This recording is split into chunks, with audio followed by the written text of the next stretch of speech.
Hi, my name's Leon Rowe, currency trader and trading coach at trading180.com, and welcome to this week's supply and demand Forex technical analysis, the first or second week of the year. It's now the business starts, back to business, and again, just wishing you all a happy new year. Hope you all had a good one. So if you're new as well, welcome, and if you're returning, thank you for coming back, and I really hope that you find supply and demand useful in your trading. If you want to see the analysis and the zones and the charts that I'm about to go through in this video, what you do, you can go to, obviously watch the video, and then if you want to follow me on tradingview.com, if you go to the ticker symbol, go to people, right, and then look for LEONROWE, my name, and follow me, and you can look at the analysis that's I'm about to show you. Also as well, I have a free fundamental analysis and sentiment trading course, right? That if you don't know about fundamental analysis, right, I think it's definitely beneficial for you to be aware of fundamental and sentiment analysis, risk on, risk off, etc. In your trading. If you're not aware of certain things that are going on behind the scenes, then I think you're at a severe disadvantage.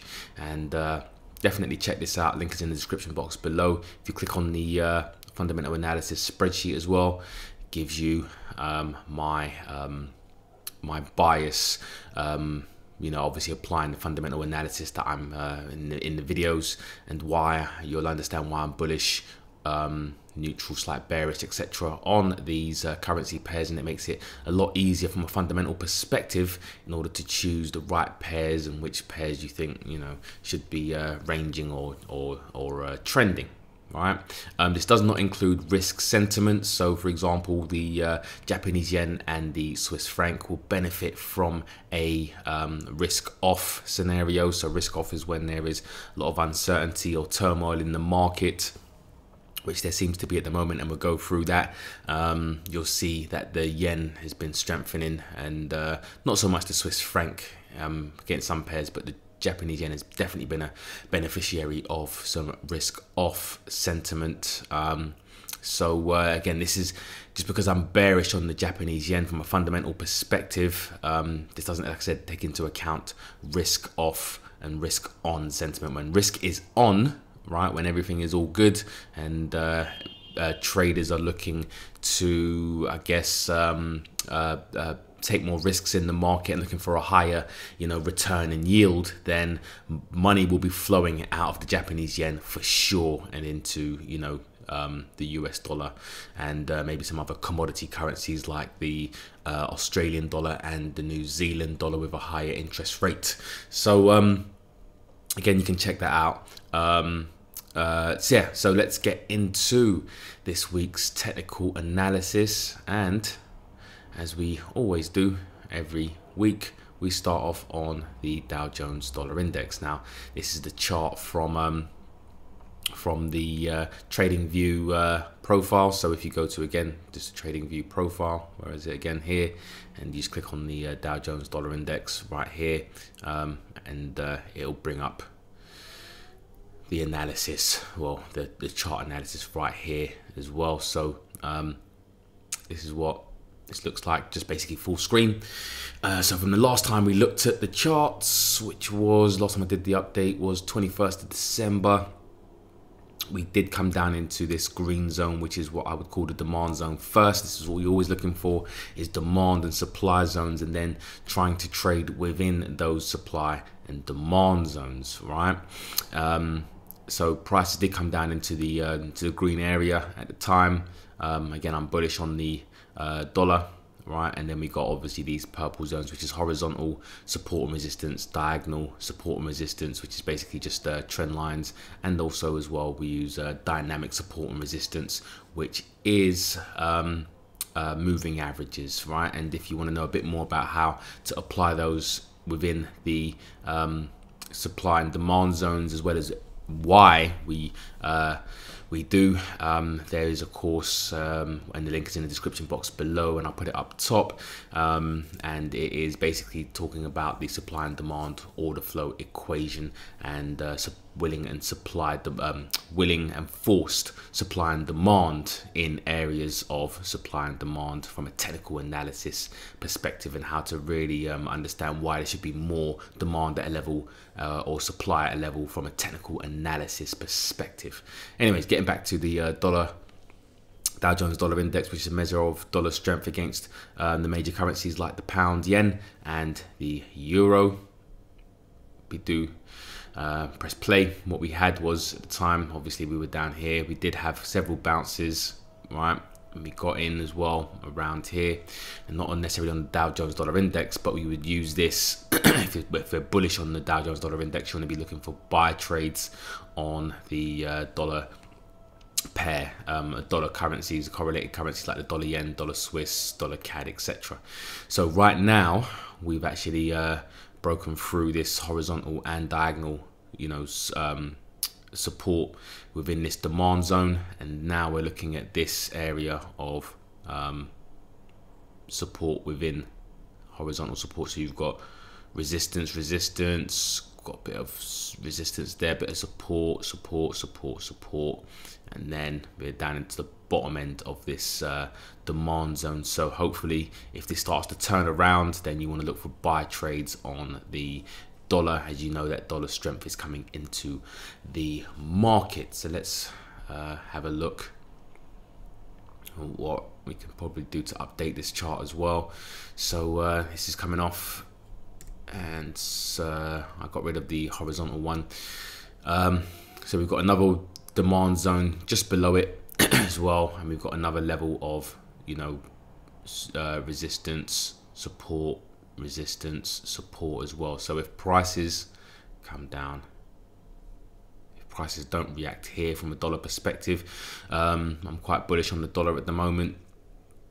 If that doesn't work out, then we know that we've got this area to look for as confluence, and if it starts to start to act bullish, then this is where we are looking for buy trades. If you're looking for sell trades at the moment, we do have some supply at the highs around here, right? As you can see, we've been making lower highs and lower lows. So I'm going to turn that into a supply zone, the top end of this area here.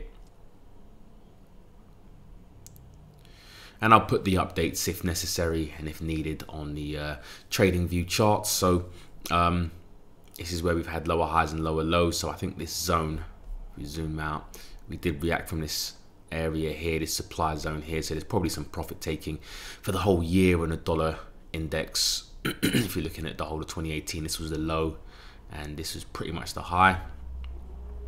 And I actually do expect some sort of pullback to a certain degree potentially.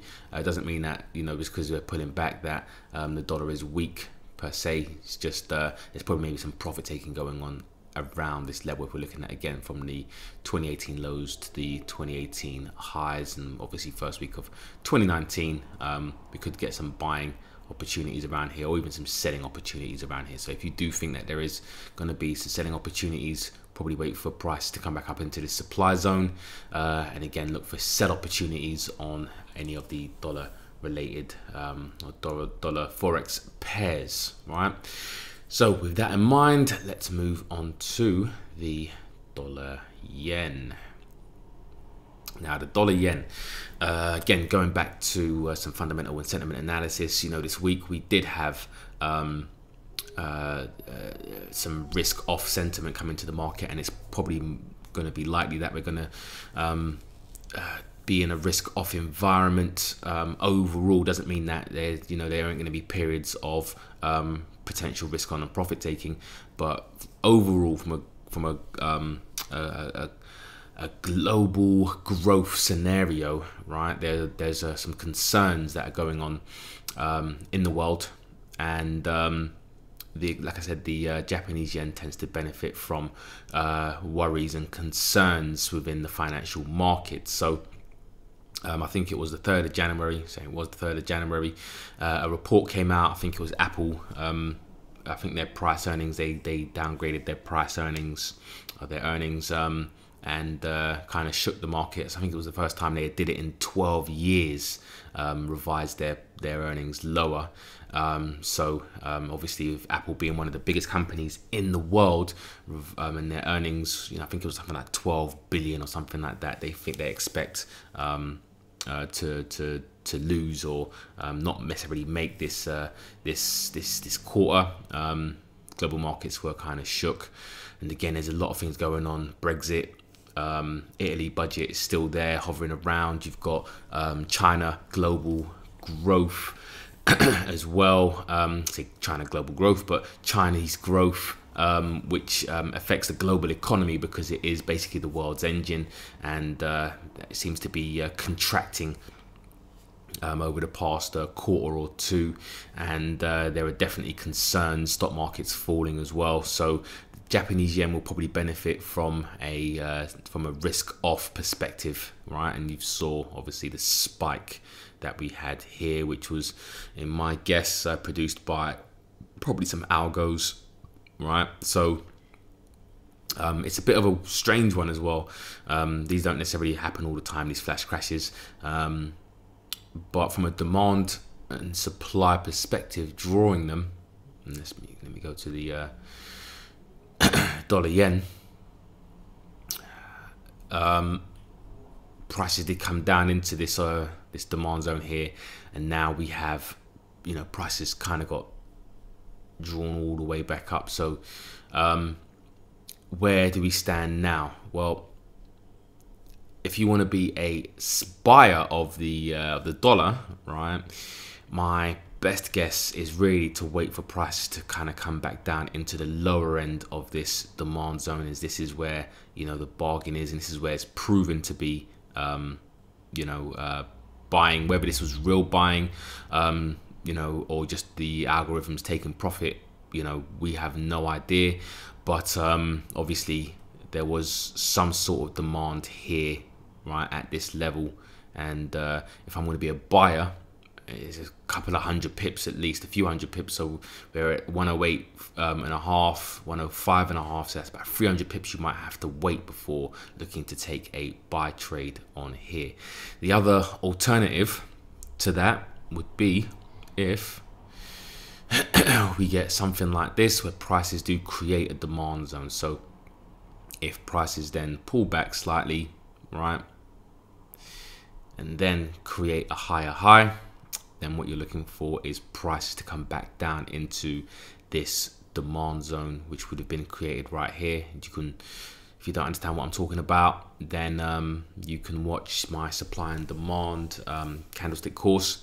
Links in the description box below, and how I draw supply and demand zone. So you don't have to wait for prices to come all the way down here if prices don't come down here, but we do want to see higher highs and higher lows being made before we look to take any kind of trade around this 108 area. Again, just depending on what price does. If we're looking to be sellers, right, and take advantage of risk off, then this is going to be the first area, this underside of this area, where we've got some a bit of kind of resistance here. If we draw this level around here, right, so we wait for price to come up here to the underside of this supply zone, where you've got a bit of obviously supply first of all, and then you've got support as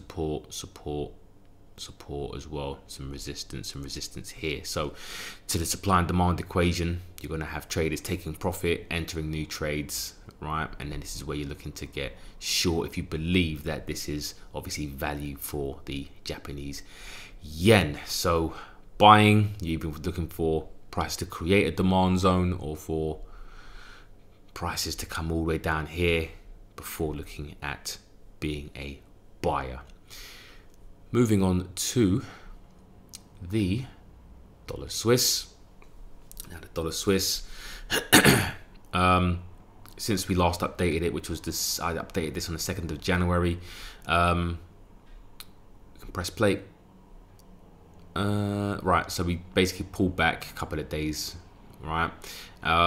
into this supply zone, and so you had this obviously diagonal resistance, you've got this horizontal resistance as well. I do think that the again the Swiss franc is a sell and the dollar is a buy, and so if we're looking to actually get into this trade, let's go and look at the charts. So dollar Swiss,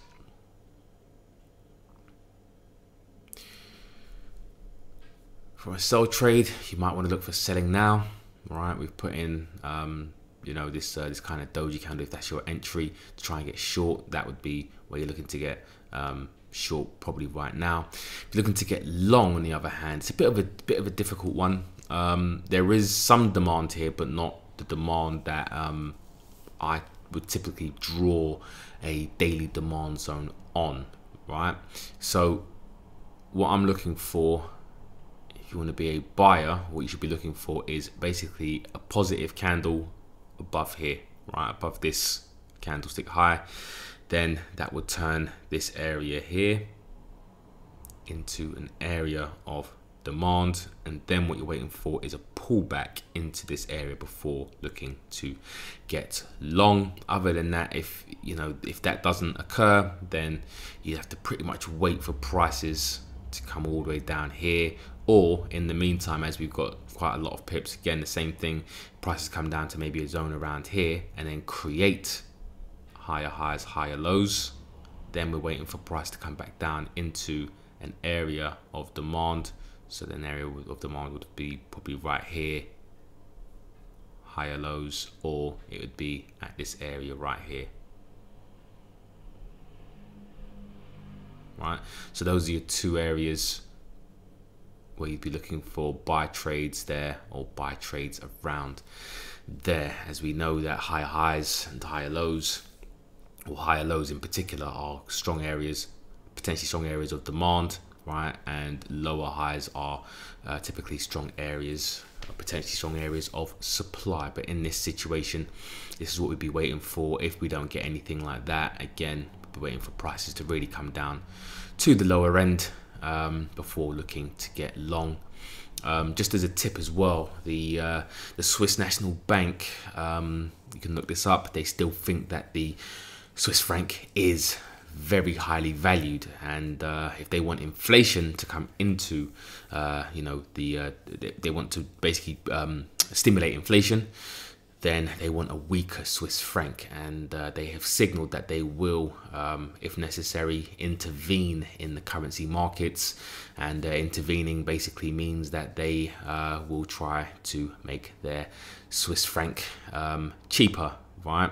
And by making it cheaper, obviously, if they do intervene, you definitely want to be a buyer of this currency pair. Now, again, we're probably in an overall risk-off environment, so the Swiss franc could obviously weaken, and is most likely to potentially, we'll say, the Swiss franc is most likely to strengthen, right, in this on this pair, maybe, or potentially, right? But the stronger it does get, is the more potential there is going to be for a Swiss National Bank intervention. And for those of you who've been trading long enough, the last time we had some sort of Swiss National Bank surprise, it was 2015, January the 15th, and if you look back on your charts, you'll see the massive move that occurred. Not saying that it's, a massive move like that is going to occur, but you can see the effect of central banks and their policies, and if they do surprise the market. Anyways, again, sell trades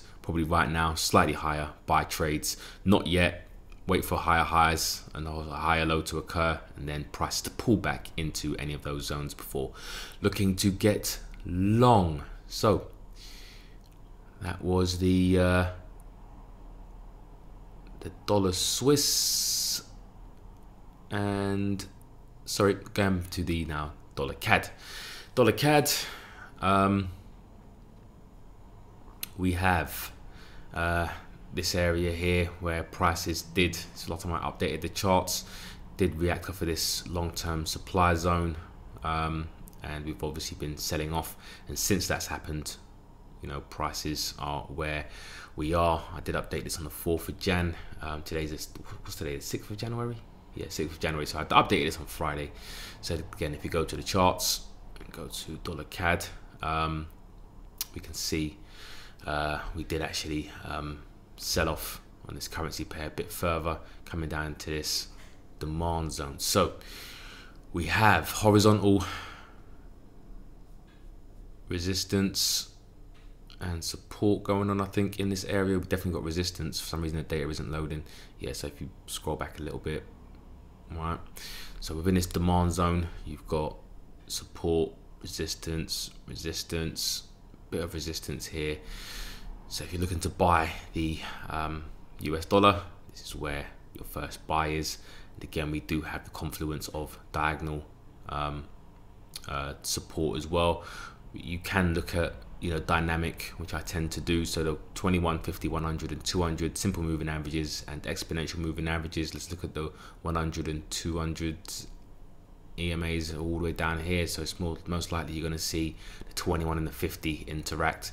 So prices are coming down to the 21 and the 50 around here. So you've got a lot of confluence when it comes to horizontal, diagonal and dynamic support within this value area of demand. Again, what you would do is just zoom down into a lower time frame and then look for entries within these areas. If you're looking to be a buyer of the US dollar, if you're looking to be a seller, right, then you'd be looking, let's just zoom in a little bit. I think this is going to be the last area where we had some supply, right? You're going to be looking for prices to really kind of push all the way back up into this area of supply before getting short, right? If you didn't get short already off of this supply zone.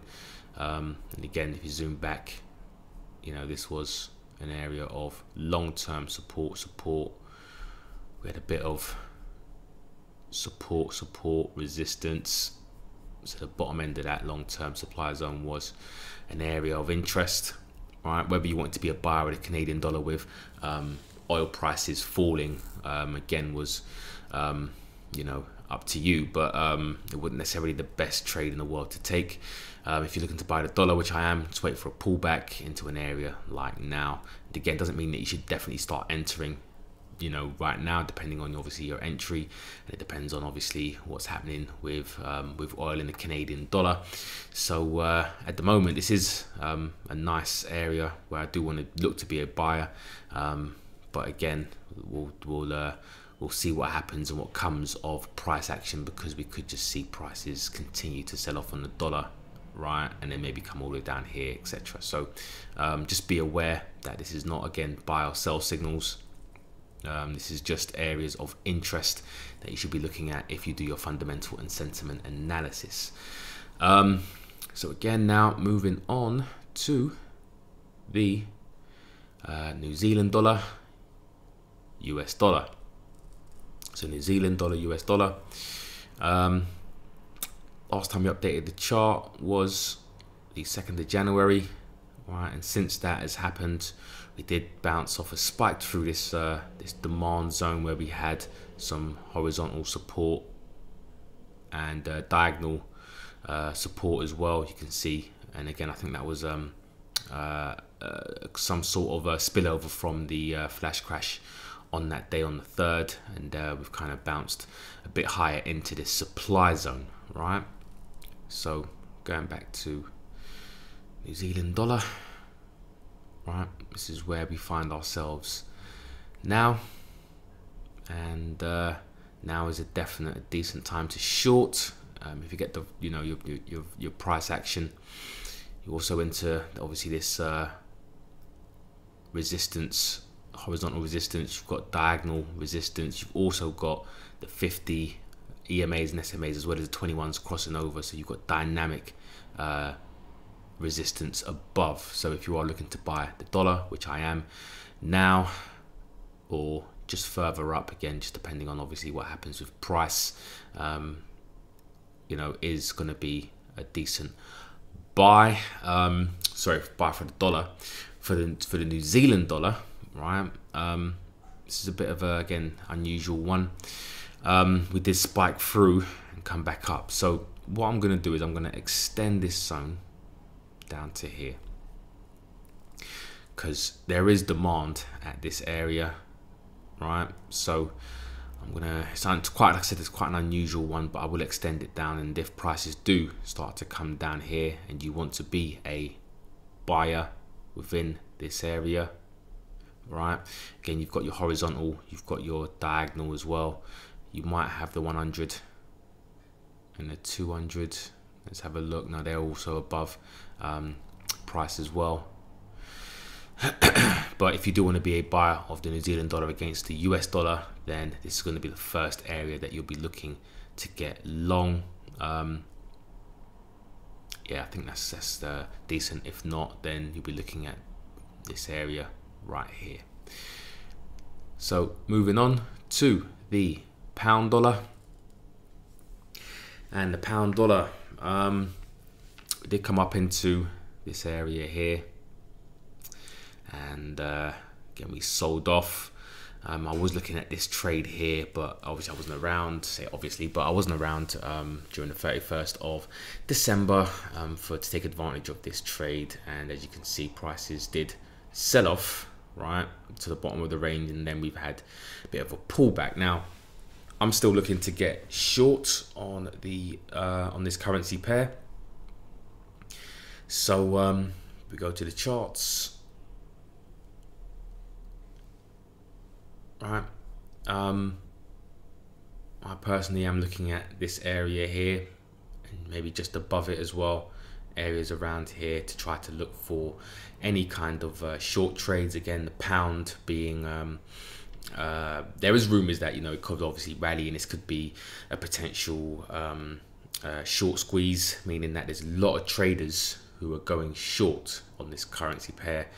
There's a lot of stop losses, you know, above certain levels, right? So if prices do start to obviously take these stop losses out, that's what you call a short squeeze. And traders will tend to, you know, if they're not disciplined enough, rather than take the loss, is move or remove their stop losses, and thus squeezing them, right? As they go deeper and deeper into negative, you know, negative balance, and their trade starts to spiral out of control, right? And they start to feel the squeeze as prices start to go against them, right? So I'm fully aware of that happening if prices do come up to, you know, this area here, right? But does that mean I should be getting long? No, not at all. Just look for areas within this supply zone, for me anyway, to look to kind of short the pound.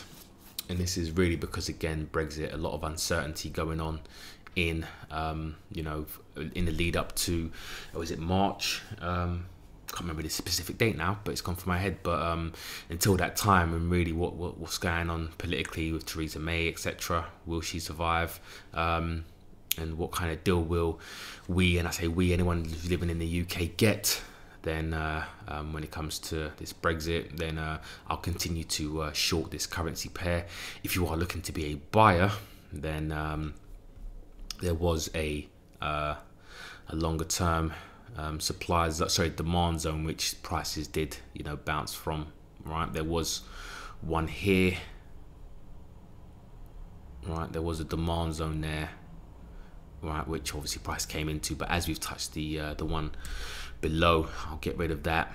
So what you really want to do now is just look for any kind of pullbacks if you're looking to be a buyer of the dollar, right? Or you're looking for again a pullback, higher highs, higher lows, and then you basically look for buy opportunities, right, within this higher low, right? So those are your options. Let's look at some dynamic resistance within this area. So you got the 50's been touched a couple of times, so maybe that won't be necessarily the best trade in the world, but it doesn't mean that I won't get short on it. Maybe just reduce the position size. And again, I fully expect prices to start to short squeeze people, so if I can get in and out, maybe a quick one, I'll try.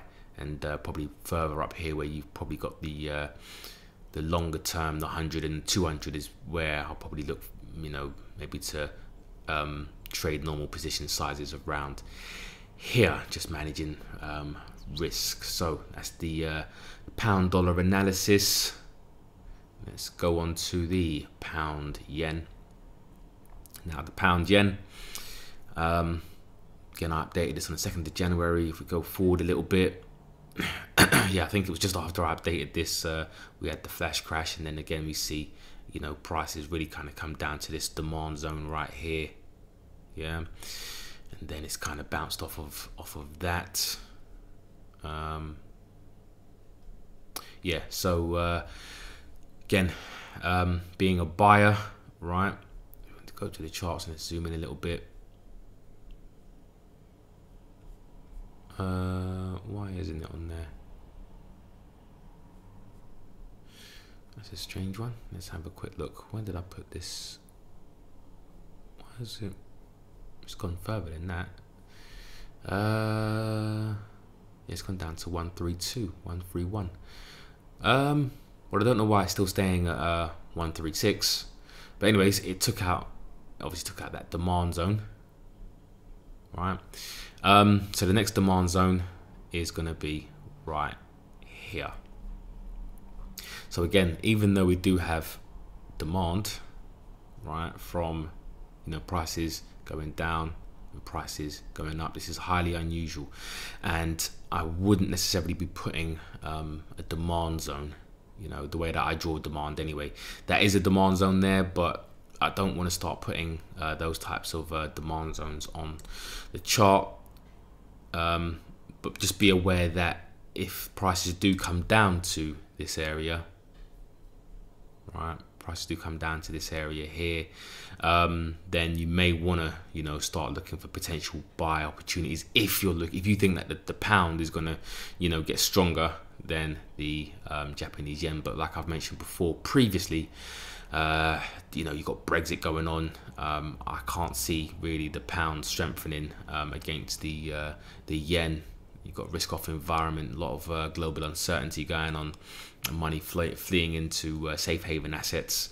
So even though there is demand at the lower end of this area, I think the way that I draw supply and demand, I'll be waiting. If I was looking to buy the pound, it would be at this area here.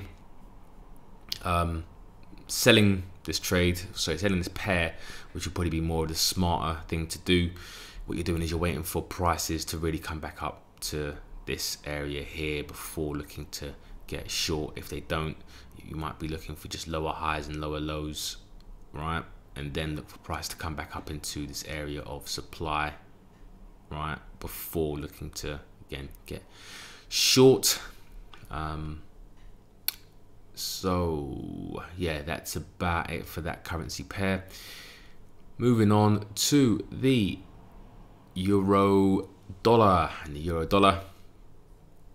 If we press play, we've pretty much just been moving this supply and demand range. We've kind of bounced off of this area of horizontal support a few times, once, twice, 3 times. And we've really just been caught between this this range, staying around fair value. So yeah, I did manage to get in short, and I'm still short in this currency on this pair. In fact, I'll just show you the entry. So the entry was right here.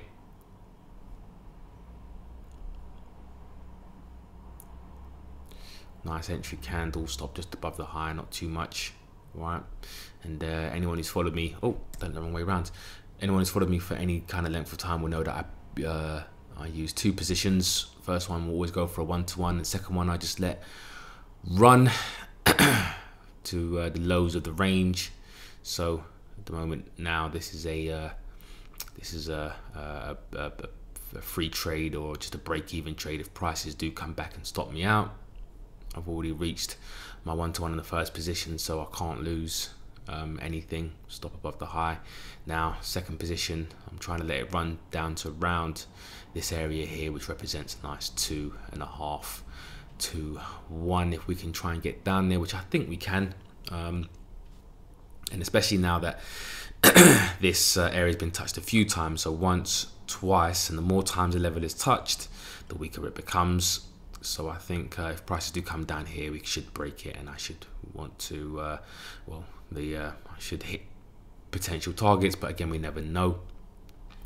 But going back to the analysis, again, we saw that the 100, period moving average, EMAs and SMAs were around here as well, so we had confluence here, and again, just a nice little sell-off. If you're looking to be a buyer at the moment, then really it's going to be here. But again, like I mentioned before, just be aware that we've touched this level once, twice, 3 times, so it's not necessarily the best level to take advantage.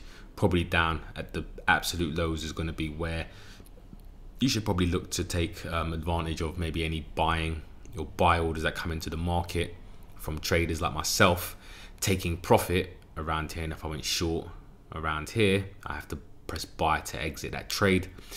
So new traders obviously looking at this area, this low, trying to trade the absolute lows, are going to be looking to buy as well, right? So there should be more buying here from a technical analysis perspective, rather than supply. But again, we never know, depending on what happens with the euro, right? Whether there's any positive news, etc., or negative news, and continues to push price beyond this this demand zone here. If we are looking to be buyers, this level again isn't a level I'd be looking to get long on anymore, simply because again the we have a level that's been touched several times, right? So if you're looking at this area here, you've touched it once, twice, 3 times, 4 times, and yeah, it's not necessarily the best area to look for any kind of short trades. You can still get short if you do want to get short, but just be aware that again, it's not necessarily the best trade. I probably think further up would be the one, and again, further up here for the long term. So yeah, I think that's about it for this currency pair. So moving on to the euro yen, and the euro yen, I updated this recently. So yeah, again, we had the flash crash, and then we've had prices kind of stabilize on, I think, the Friday around this area. So it's similar to the pound yen in a sense of the analysis, right? You've got 2 demand zones obviously around here and supply zones around here. But if we go to the charts,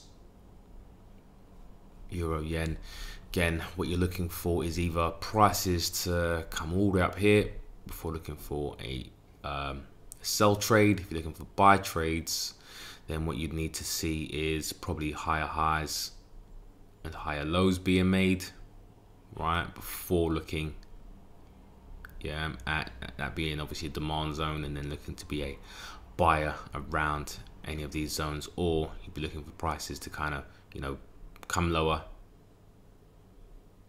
start to make highs, and then look to be a buyer around the area of demand. Again, there will be traders here if prices do just go straight down, but there will be people looking to buy here. But is this real demand? Again, just because of the flash crash, I've got my suspicions on whether this was and especially the time that it happened as well. It was like 10 at night GMT. So there was no the UK markets weren't open. The US, I think the New York markets were probably closed, very thin volume. So algos, it looked like that were basically driving the prices down, driving the prices up. Is that real demand? Say real demand, but definitely algo demand. But again, I'm suspicious of this level. I probably want, if I was looking to buy the euro, I'd probably want to see something like this happen before I look to get long, and obviously shorting this currency pair due to risk off environment. Then you'd really want to look for you know, some sort of supply zones that create. So it's a bit difficult at the moment with this currency pair, as we are in a bit of no man's land, and quite a few currency pairs as well. But as the markets start to you know, play out, you'll start to see where supply and demand zones, and obviously any new supply and demand zones, I will update the Tradingview channel for you to have a look. So moving on to the Aussie dollar. The Aussie dollar. Press play. So 4th of Jan, that's where I last updated it. Right, we did again spike down into, I think this was a very long-term demand zone. Went back a few years, and then obviously spiked back up. We're into the supply zone now. So with the supply zone, this is probably the close of the day. This is where the supply zone was. For some reason, I don't think Tradingview, the replay is working as well. For some reason, it spiked up above that. So that was where the supply zone was. Right, supply, right, and obviously deleted it as it's gone through, and now we're into this supply zone right here. I do want to be a shorter of this pair as well, so I'll be looking for short trades within certain areas of supply around this area. We do have do we have any diagonal? Let's have a look. I don't think we do. Nah, we would have gone way past it from there. Let's look for some dynamic. Right, we've got the 100 coming above, so within this area here, and let's look for the 21 and the 50. Yeah, so we've got the first time we've touched one of the 21 moving averages within this area. The 50s are right above it as well, so there should be some resistance area of value potentially for the US dollar. So looking to potentially get short around these areas. Australian dollar not doing so well simply because of China. And China's a potential slowdown. So if there's risk, if we're in a risk-off environment, commodity currencies don't do so well. So this is the currency pair that I'll be probably looking to short. But if you are looking to get long on this currency pair, then again, what you would have to do is really wait for prices to kind of come down to here before looking to get long, or you'd be waiting for a move lower, right? Negative candle. Say negative, but bearish candle, bullish candle, and then prices to come back down into the area where this bearish candle is. As we know, that would be where the demand zone is, and then look to potentially get long. So finally, we have the Aussie yen. So the Aussie yen, again, I don't think don't know whether this is going to update properly, but we'll go to Aussie yen on the charts and let's have a look. Yeah, we've compared to the replay, we've come up a bit further.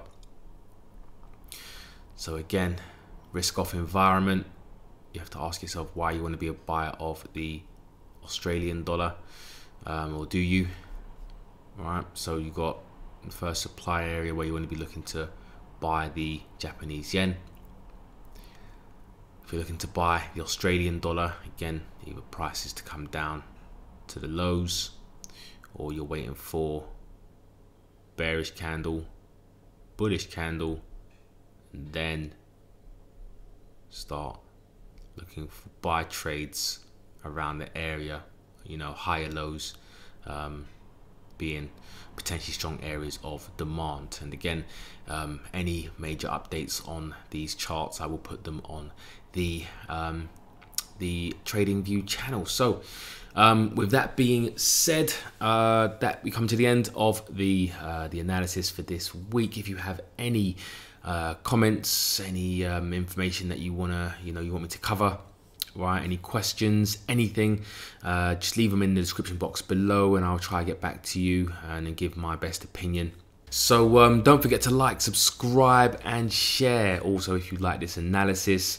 And until the next video, I hope you have a great trading week, and take care, guys. Take care.